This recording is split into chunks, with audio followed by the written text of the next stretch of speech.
Thanks very much for staying with us. Time now for Eye on Africa with me, Georgia Calvin-Smith. Tonight, faced with a damaging crisis of confidence in peacekeeping troops after more are accused of exploitation in Central African Republic, the UN's pledged to overhaul its approach to allegations of sexual abuse. Also, I didn't mean to.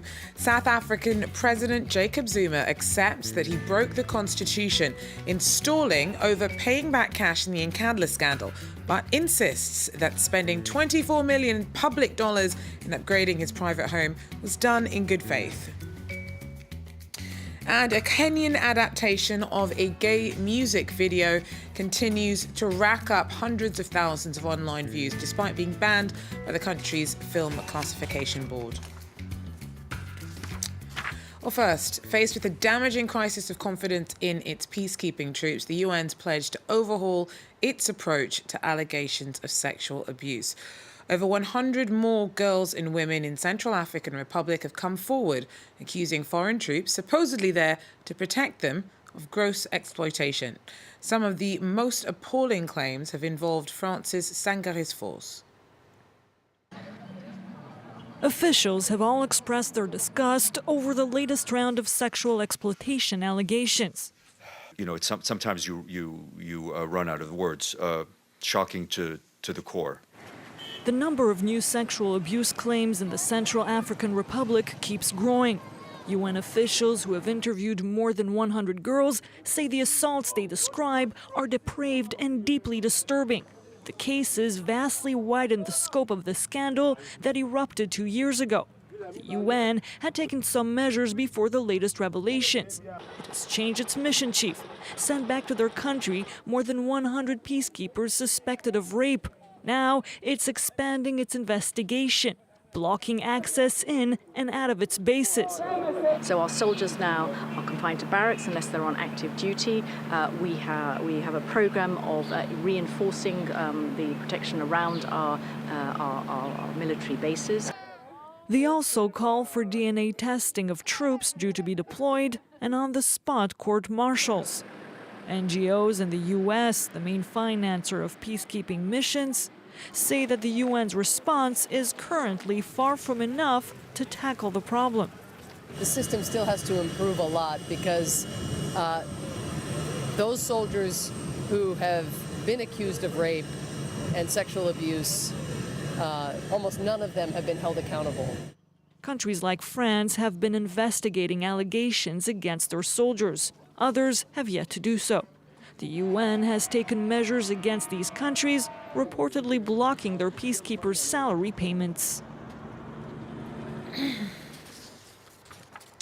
Well, South Africa's president on Friday responded to a judge's damning verdict a day earlier in which Jacob Zuma was found to have flouted the constitution by failing to repay some of the $24 million of public money spent on a lavish upgrade of his private home.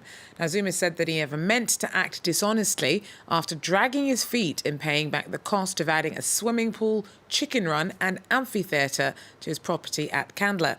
All had been labelled as security measures. Well, the president admitted that on the facts, his conduct was inconsistent with the constitution. I respect the judgment and will abide by it. I have consistently stated that I would pay an amount towards the Nkandla non-security upgrades once this had been determined by the correct authority. Well, our Aisha Ishmael tells us more about how that amount will be arrived at. The ruling was very clear that National Treasury will have to determine the amount that President Jacob Zuma should pay back for the non-security upgrades. But what they did make clear that this needs to be paid by him in his private capacity and not from state funds. So Jacob Zuma will have to wait for National Treasury to determine how much he must pay, and the court has given National Treasury 60 days to come up with the amount, and Jacob Zuma will then have 45 days to come up with that payment. So there's been a lot of talk about how this is a blow to Zuma's credibility and a public embarrassment, but do you really think that he's genuinely bothered by this? I don't think he's bothered, and I don't think the ANC is bothered by this. Earlier, quite clearly, the ANC came out an hour after Jacob Zuma addressed the nation. They came out in support of Jacob Zuma. Also, the opposition parties, along with civil society organizations, have consistently, called for him to step down to do the honorable thing. However, as some person put it on Twitter earlier, Jacob Zuma has survived at least 6 other scandals. And as this person was saying, he's like a cat with 9 lives. But what will happen, we have local government elections coming up later in this year, and opposition parties are likely, and not likely, but will definitely use this as an election tool to take away votes from the African National Congress. Because also within the ANC, certainly amongst the members of the ANC, they've become increasingly disenchanted with Jacob Zuma, saying that he's become a liability and an embarrassment to the African National Congress. Aisha Ishmael there for us in Cape Town. Well, a look now at some news in brief. The head of the African Union, Nkandla Dlamini Zuma, has said that she's going to step down as Commission Chief when her post ends in July. She's been leading the 54-member bloc since 2012, and it's possible she may be preparing for a return to politics in her native South Africa. Dlamini Zuma is Jacob Zuma's ex-wife, and there's speculation that she could be planning to run for the leadership of his ANC party when he steps down.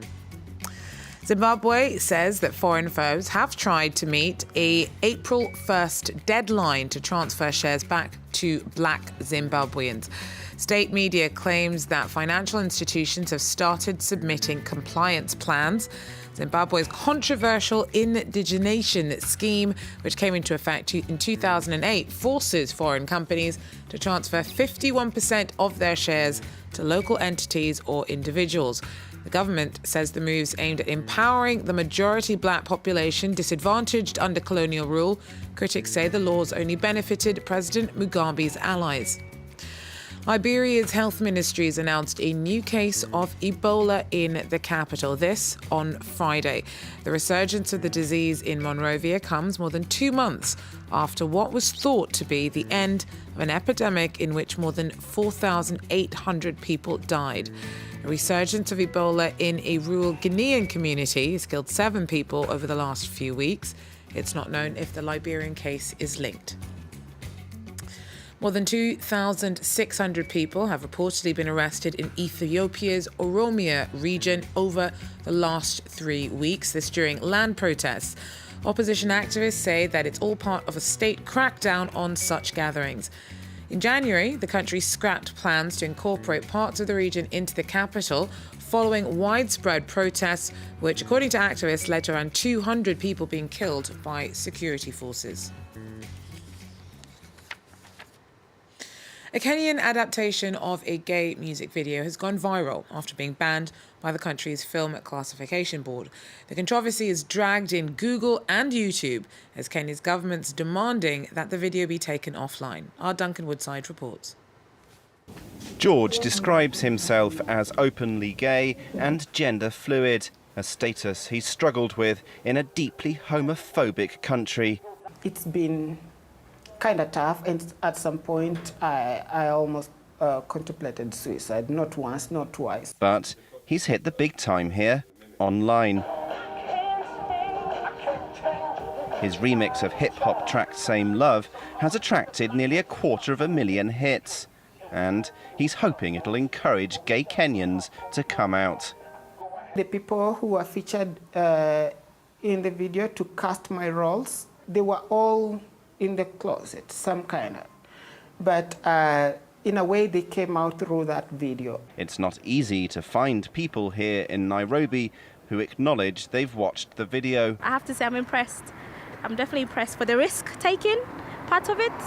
I'm impressed by the creativity. Personally, I don't like it because it is against our culture as an African or a Kenyan. Same-sex intimacy per se isn't a crime in Kenya, but it is illegal to display such activity in public. So, the video, which contains nude scenes and men kissing, has been banned. You cannot circulate content that is promoting obscenity and offensive in terms of the constitution and the laws of our country. Kenya's Film Classification Board originally wrote to Google asking it to block the video here in Kenya. Google referred the situation to its subsidiary YouTube. The matter is now in the hands of Kenya's Ministry of Information, Communications and Technology, which is continuing to exert pressure on YouTube to take the video down. But so far, to no avail. Well, that's it for Eye on Africa for now. Do stay with us, so a short break and more coming up. Take care.